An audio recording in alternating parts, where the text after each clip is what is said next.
A paz do Senhor. Vamos falar sobre Gênesis 13, 14 e 15. No começo deste capítulo, sai Abraão e Ló, o seu sobrinho, para a terra que o Senhor prometeu a Abraão. Porém, por amor, ele leva o seu sobrinho com ele. E chegando nessa terra, como os dois eram muito afortunados, tinham grandes rebanhos, os funcionários de um e de outro começam a brigar entre si, por conta da terra, que a terra não era suficiente. Qual era a atitude esperada de Ló nessa situação? Ele deveria primeiro ter falado com seu tio: não, tio, fica tranquilo, eu vou falar com os meus funcionários para que ninguém brigue com os seus funcionários. Afinal, eu estou aqui porque o Senhor me trouxe contigo para a promessa de Deus para o Senhor e não para mim. Ele não faz isso.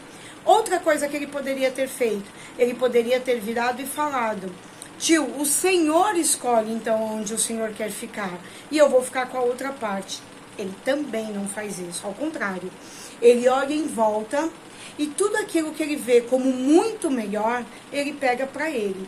E aí eu vou te perguntar, as pessoas que estão querendo andar com você, essas pessoas, elas estão querendo andar com você porque elas gostam de você ou porque elas estão querendo o bem de Deus que o Senhor tem derramado na sua vida? Nós não temos que fazer acepção de pessoas, amém.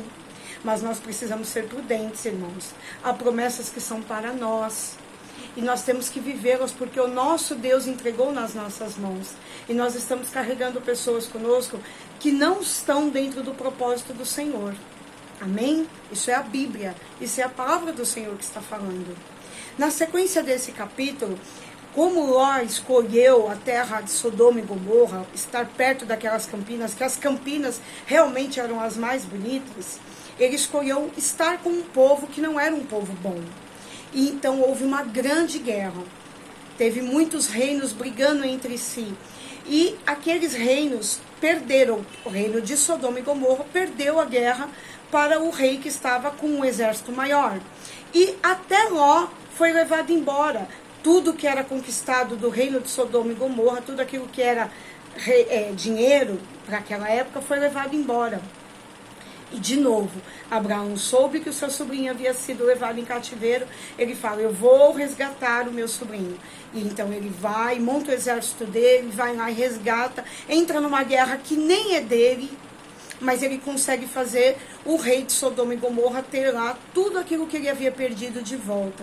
E o rei de Sodoma e Gomorra, como só está preocupado com aquilo que é material, ele vira para Abraão, que tinha ganhado a guerra, para ele e fala: olha, mas você não quer me deixar uma parte aqui do que você ganhou? Leva as pessoas, mas me deixa aqui a fazenda.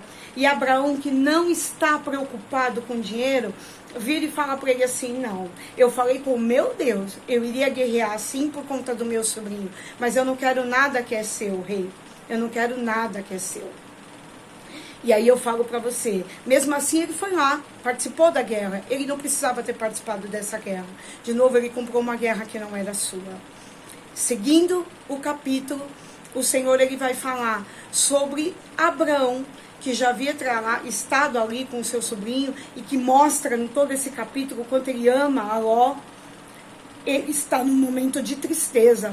Ele se achega ao Senhor e ele está falando: Senhor, eu tenho tudo isso aqui, porque financeiramente ele estava muito bem, e eu não tenho nem para quem deixar, porque o que queria mesmo era ter a sua descendência. Há momentos que a gente está tão triste, e nesses momentos de tristeza profunda, o Senhor fala conosco de uma maneira especial.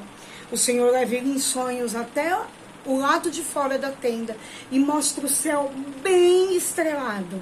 E aí ele fala para Abraão assim: olha, Abraão, olha tudo isso aqui que você tem à sua volta de estrelas. Você pode contar?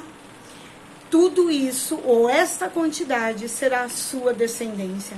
Então ele achou que ele morreria e não teria nem sequer para quem dar a sua fortuna. E o Senhor fala para ele: por conta de todas as vezes que você ergue um altar para mim, por todas as vezes que você é fiel para comigo, eu vou te dar uma descendência que não se pode contar. Presença do Senhor. É isso que o Senhor vai dar para nós. Algo que não se pode contar.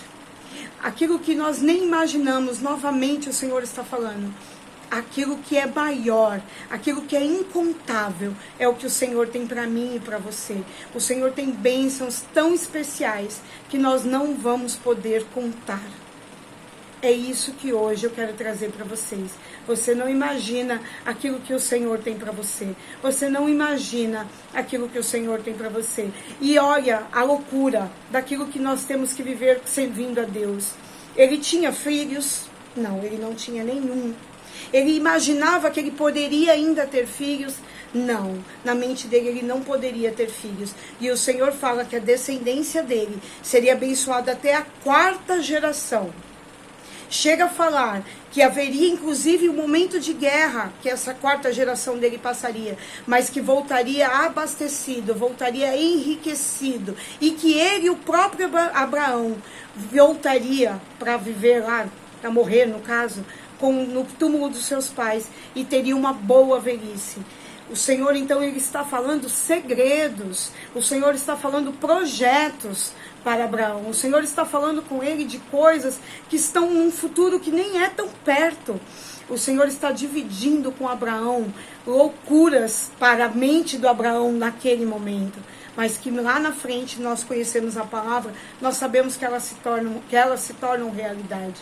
Então, irmão, de novo, cenários não definem a tua história e nem a minha, porque o Senhor tem projetos para nós que vão além das nossas imaginações, muito além, projetos tão especiais, que Ele é tão especial em amor para a minha vida e para a sua vida, que Ele consegue, na hora da nossa dor, na hora da nossa tristeza, falar conosco de uma maneira especial. Ele te põe no colo no dia de hoje, Ele me põe no colo, na hora dos meus sonhos Ele me acalenta, e Ele consegue dizer para mim, assim como disse para Abraão, que coisas muito, muito especiais Ele traria para mim, assim como Ele trouxe para a vida de Abraão, assim como Ele trará para a vida de cada um de nós. Amém? Eu conto com vocês amanhã para nós lermos juntos Gênesis 16, 17 e 18. Fique na paz do Senhor. Amém.